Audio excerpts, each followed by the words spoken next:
Konflik antar tetangga kerap muncul dalam kehidupan sehari-hari. Ada banyak jenis konflik dengan beragam dampak, mulai dari tidak lagi bertegur sapa sampai tindakan berbahaya yang berujung saling gugat di pengadilan. Salah satu faktor pemicunya dikarenakan adanya perubahan perilaku masyarakat. Konsep tentang masyarakat modern yang hidup di kota metropolitan itu 120 tahun lalu sudah diprediksi oleh seorang ahli sosial. Semua daerah yang tadinya bukan kota sekarang menjadi kota, bahkan diprediksi sekitar 2045 itu 75% kota-kota itu akan menjadi kota, gitu ya, menjadi metropolitan. Istilahnya adalah mereka adalah orang-orang yang hidup digerakkan oleh pikirannya, bukan oleh perasaannya. Jadi segala sesuatunya dihitung, ini aku untung nggak, ini aku rugi nggak. Jadi tidak lagi menggunakan perasaan yang biasanya lebih mengedepankan empati. Dinamika komunikasi di dalam masyarakat mencakup interaksi, perubahan, dan adaptasi dalam cara individu dan kelompok berkomunikasi. Untuk memahami dinamika komunikasi di dalam masyarakat, kita memerlukan pengetahuan dasar tentang masyarakat itu sendiri, mulai dari karakteristik hingga sifat-sifat masyarakat. Yuk kita bahas satu persatu. Menurut Sela Soehartjan, masyarakat adalah orang-orang yang hidup bersama dan menghasilkan kebudayaan. Menurut Konchaningrat, masyarakat adalah kesatuan hidup manusia yang saling berinteraksi berdasarkan suatu sistem adat istiadat tertentu yang bersifat kontinu dan terikat oleh suatu rasa identitas yang sama. Pengertian masyarakat secara umum adalah sekumpulan atau sekelompok individu-individu yang hidup bersama, bekerja sama untuk memperoleh kepentingan bersama yang telah memiliki tatanan kehidupan, norma-norma, dan adat istiadat yang ditaati dalam lingkungan hidup manusia.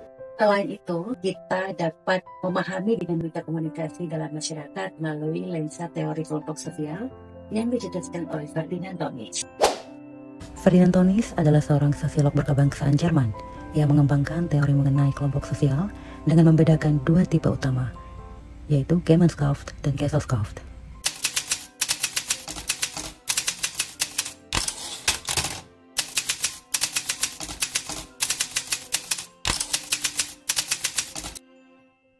Ciri-ciri paguyuban ialah sebagai berikut. 1. Intimate, yang berarti hubungan antara anggotanya sangat dekat dan akrab. Ciri ini mencerminkan ikatan emosional yang kuat, di mana anggotanya saling mengenal dan memahami satu sama lain secara mendalam. Yang kedua, private, artinya hubungannya bersifat pribadi. Interaksi dan komunikasi di dalam kelompok tersebut tidak bersifat terbuka untuk umum, melainkan hanya melibatkan orang-orang tertentu yang memiliki kedekatan emosional dan ikatan batin. Yang ketiga, eksklusif. Ini berarti kelompok tersebut memiliki ciri khas khusus di mana tidak semua orang menjadi bagian dari kelompok tersebut. Contoh dari paguyuban ialah yang pertama, keluarga. Anggota keluarga sangat dekat dan bersifat pribadi, menciptakan ikatan emosional yang kuat. Keluarga adalah contoh paling jelas dari paguyuban, di mana semua anggotanya memiliki ikatan darah dan saling mendukung satu sama lain. Yang kedua, komunitas desa. Dalam komunitas kecil seperti di desa, hubungan antar penduduk biasanya sangat erat. Mereka berbagi norma dan nilai, serta saling membantu dalam kegiatan sehari-hari. Ini menciptakan lingkungan yang intim dan eksklusif bagi anggotanya. Yang ketiga, rukun tetangga. Dalam lingkungan perumahan, rukun tetangga atau ibu-ibu arisan dapat menciptakan hubungan yang akrab di antara para anggotanya. Kegiatan bersama dan interaksi rutin memperkuat ikatan sosial yang intim. Ciri-ciri patembayan. 1. Hubungan bersifat formal. 2. Berorientasi ekonomi dan tidak kekal. 3. Didasarkan pada kenyataan sosial. Dalam memahami masyarakat sebagai makhluk sosial, terdapat beberapa unsur yang saling berinteraksi. 1. Beranggotakan 2 orang atau lebih. Masyarakat terdiri dari minimal 2 individu yang berinteraksi. Hal ini menciptakan interaksi sosial yang merupakan inti dari kehidupan masyarakat. Tanpa interaksi, tidak ada hubungan sosial yang kuat. 2. Kesadaran sebagai satu kesatuan. Anggota masyarakat harus menyadari bahwa mereka adalah bagian dari kesatuan yang lebih besar, yang memungkinkan mereka untuk berfungsi sebagai kelompok. 3. Hubungan dalam jangka waktu lama. Interaksi yang berlangsung lama menghasilkan manusia baru, komunikasi, serta aturan-aturan untuk mengatur hubungan antar anggota. 4. Sistem hidup bersama. Menjadi sistem hidup bersama yang menimbulkan kebudayaan serta berkaitan satu sama lain sebagai anggota masyarakat. Selain keempat unsur-unsur masyarakat yang sudah kita bahas, terdapat pula beberapa ciri-ciri komunitas manusia yang digolongkan sebagai suatu masyarakat sebagai berikut. Ciri-ciri masyarakat. 1. Berkelompok. Setiap masyarakat pasti hidup dalam berkelompok. Mereka saling berinteraksi dan memiliki keterikatan sosial yang membentuk struktur kehidupan bersama. 2. Melahirkan budaya baru. Masyarakat tidak hanya mempertahankan budaya lama, tetapi juga menciptakan budaya baru melalui proses adaptasi dan inovasi yang terjadi dalam kehidupan sehari-hari. 3. Mengalami perubahan. Tidak ada masyarakat yang statis. Setiap masyarakat akan mengalami perubahan seiring waktu, baik karena perkembangan teknologi, interaksi dengan kelompok lain, maupun faktor internal lainnya. 4. Berinteraksi. Interaksi sosial adalah ciri utama masyarakat melalui komunikasi dan hubungan antar individu. Masyarakat dapat bertahan dan berkembang. 5. Terdapat kepemimpinan. Dalam setiap masyarakat, pasti ada pemimpin atau tokoh yang mengatur, membimbing, dan mengarahkan kelompoknya agar tetap berjalan sesuai dengan norma yang ada. 6. Adanya stratifikasi sosial.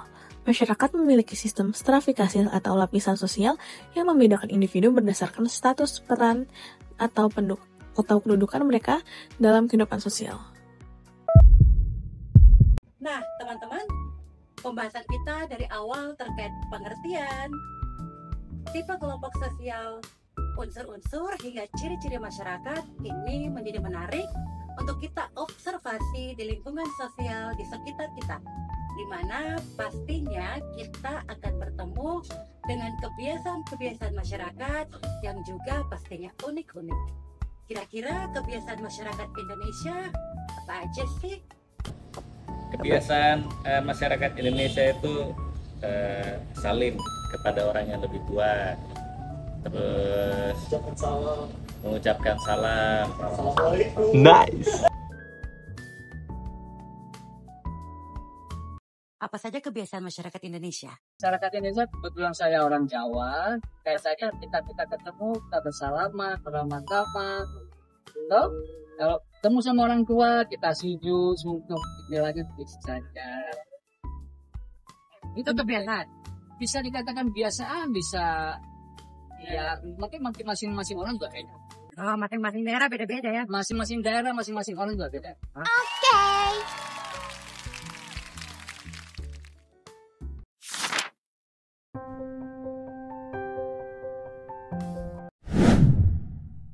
Karakteristik masyarakat. Karakter adalah nilai dasar yang membangun pribadi seseorang, terbentuk dari hereditas dan lingkungan. Para ahli, karakter masyarakat dipengaruhi oleh kebiasaan, budaya, dan norma sosial yang berada dalam kehidupan sehari-hari. Manusia itu diciptakan dari tanah kan? Tapi kenapa ya beda-beda sifatnya? Ya jelas beda dong. Jika sifatnya pemarah, mungkin diciptakan dari tanah sengketa. Kalau yang suka gibah, iri, fitnah, menghasut. Oh, yang model begitu sudah tidak diragukan lagi, pasti terbuat dari tanah lumpur.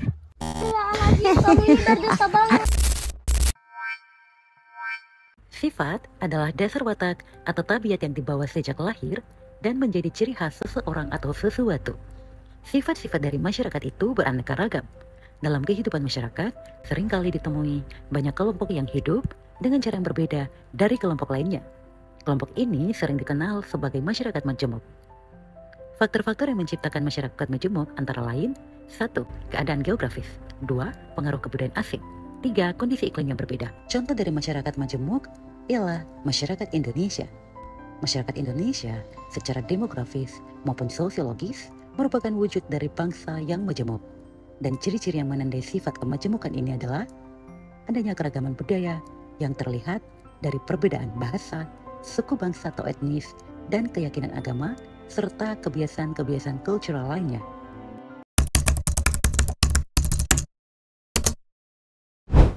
Masyarakat desa memiliki nilai kebersamaan dan gotong royong yang kuat.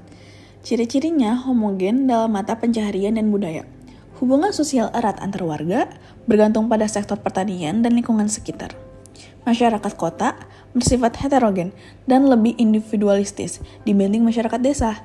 Ciri-cirinya, pembagian kerja yang jelas, lebih mengutamakan kepentingan pribadi dan profesionalisme, serta mobilitas sosial dan ekonomi lebih tinggi.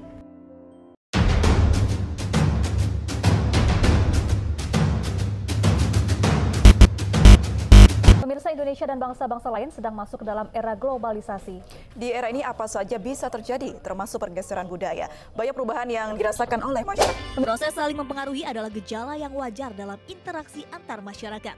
Melalui interaksi dengan berbagai masyarakat lain, bangsa Indonesia telah masuk ke dalam era globalisasi. Oleh karena itu, globalisasi bukan hanya soal ekonomi, tetapi juga terkait dengan masalah atau isu makna budaya, di mana nilai dan makna yang melekat di dalamnya masih tetap berarti. Namun, globalisasi kini mampu menggeser nilai-nilai budaya di Indonesia. Globalisasi dapat merubah perilaku masyarakat karena pertukaran info.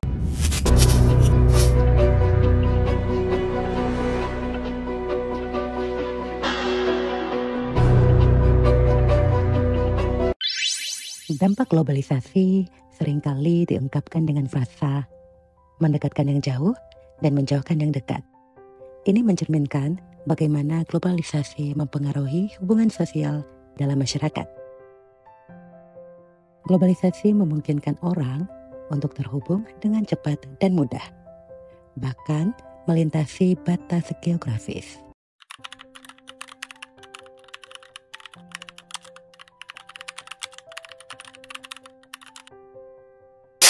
Dinamika komunikasi dalam masyarakat mencerminkan interaksi yang terus berubah, baik di desa maupun di kota, terutama di era globalisasi. Kemajuan teknologi dan komunikasi memungkinkan orang untuk terhubung dengan mudah, mengadopsi tren global, dan mengakses layanan secara instan.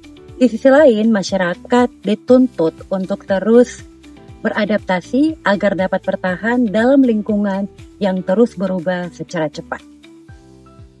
Bukan makhluk terkuat atau terpintar yang mampu bertahan, melainkan mereka yang paling bisa beradaptasi dengan perubahan.